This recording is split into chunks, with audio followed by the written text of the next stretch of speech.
Welcome y'all to another one-up guided tour. Let's look at puzzle 417, the 9x9 release this very evening. We'll load her up and get started after a brief channel introduction. We don't do first runs on this channel. We do revised paths where we work through our solution, removing whatever errors we can, optimizing the path, and giving you an efficient solution that is logically sound. We do this in two forms every night.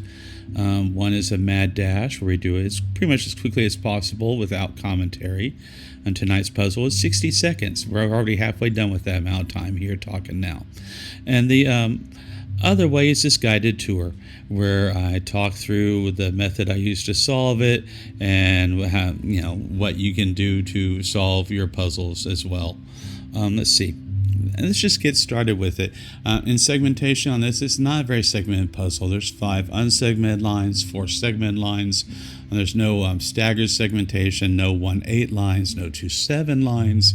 All the segments are between 3 and 5 in length, except for a few 2s.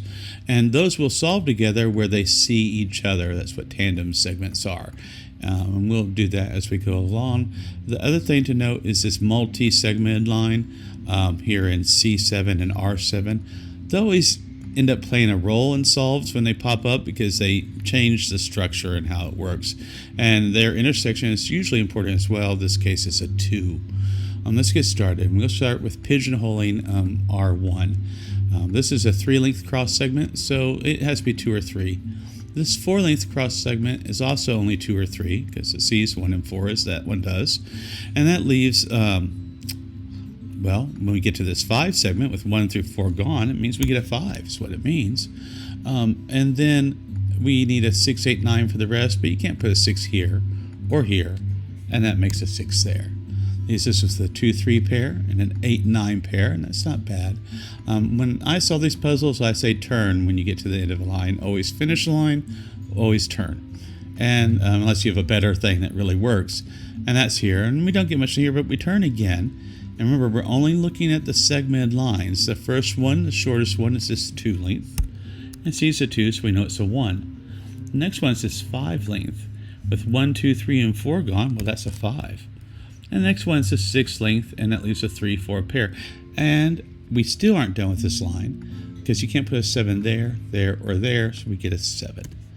And that leaves us a 3, 4, 9 triple.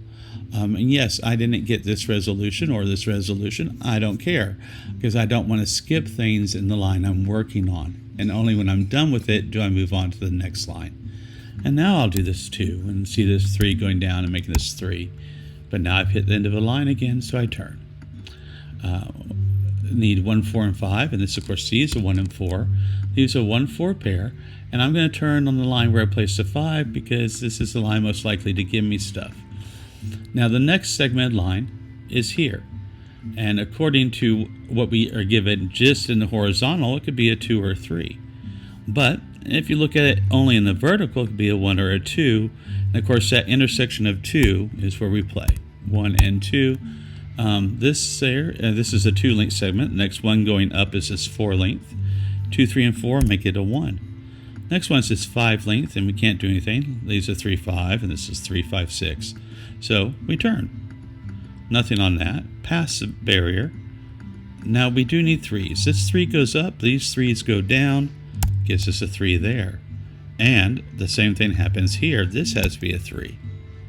But when you go back and look at this line again, you can do the same thing with 5s. And once you do it with 5s, you can do this with 5s. Only that resolves the whole line, which resolves this pair. That gives you a 2, 4 pair you can't do anything with. And the best thing to do is to go back on these lines that you haven't really pigeonholed all the way and see what's there. This is a 2, 8, 9 triple. But the 2 and 8 are seen, so that's a 9. It gives you a 2, 8 triple. And you can't do much with this. So now we need to look at those tandem segments we talked about. Let's go along R3. This could be 1, 2, or 4. This could be 1 or 2. This could be 2 or 4. Well, that's a 1, 2, 4 triple. And now all of 1, 2, and 4 are pulled out of the line. Since this need could be 2 or 8 before, and now it can't, we know this 8 and 2. And that resolves this pair, which was 4 and 2, which resolves this pair, which was now 1 and 4. I can't do that, but let's go back and look at this line, which we didn't do before. With 2 and 4 gone now, this could be 1 or 3, and this could be just 3. That's 1. There's one more segment. 1, 3, 4, 2, 6. That's a 5. You see a 7, 8, 9 triple as it should. Over here we had that 2, 3 pair. This is also a 2, 3 pair, so when it's a 2. And we have those tandem segments again, like this is the 1, and this is the 4, and this is the 3, and this is the 2. Continuing on this line, 1 through 4 are gone, makes it a 5. Now you breathe. What do you really know about the puzzle, and where do you play next? This pair's not resolving. This pair's not resolving. This pair's not resolving. They overlap. So what I would suggest when you get to a situation like this, and this pair's not resolving, is that, all those are horizontals. Look at the columns now. What's a column with the least amount? And the least amount is this one here. It's got 3. What's it need? It needs a 2, 8, 9. Well, only a 2 fits there.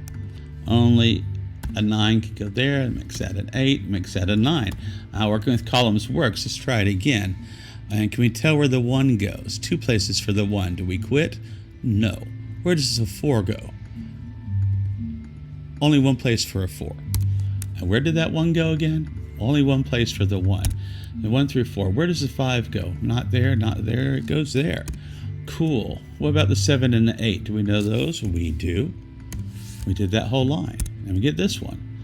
This is a 6, 7 pair. And look at that. We know it. This is an 8, 9 pair.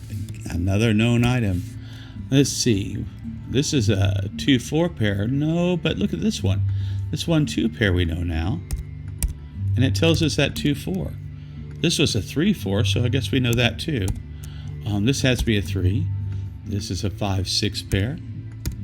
And this is a 3, 9 pair, and it goes like that. And that's one way to solve 1 Up 417. It is a nice long puzzle, but tandem segments is a quick way to go, and segmentation tells you that before you even start. And you got a bunch of segments that have overlapping lengths, and they see each other, they solve together. If you had questions, I hope this video helped. If you still have questions, leave a comment. I'll try and help there. Like if you like, share, subscribe, spread the word. I appreciate your time watching these. We put a little bit of effort into them. Thanks again. Have a great night. We'll see you tomorrow, I hope. Bye.